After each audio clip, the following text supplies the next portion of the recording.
Good nun mga boss, so na tayo unit na i-check mo niya, makasinabot at yung bayaran na rin. Ano siya? Suzuki Ciaz. Ngayon ito. Suzuki Ciaz nga GLX variant na siya katong top of the line. Okay? Top of the line siya sa Ciaz. Tapos start na. Nga, low mileage siya mga boss, only 35,000. Okay, alright. Tatangin ninyo. Okay. So, ano yung ginit atong kuhaon karon ha?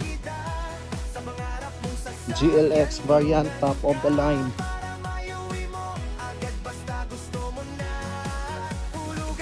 Way bangga ha. Way bangga.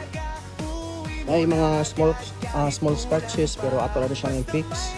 Mga gagmayar kayo, kinawrasan ng mga kasagiring.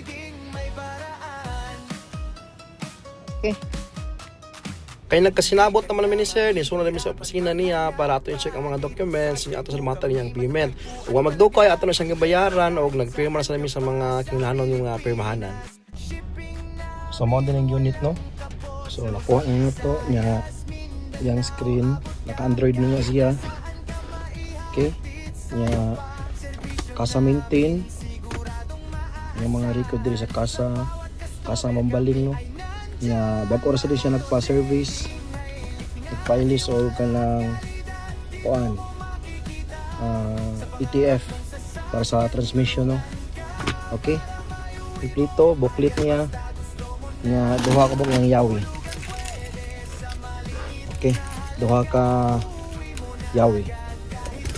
Okay, yan naka-start niya.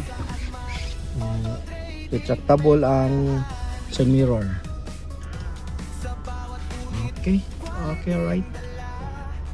Yeah. Backing camera.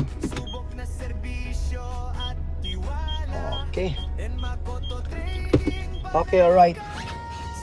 Yeah, mileage only 35,000.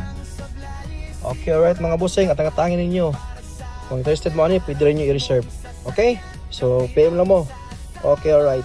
Pwede financing ha, may problema.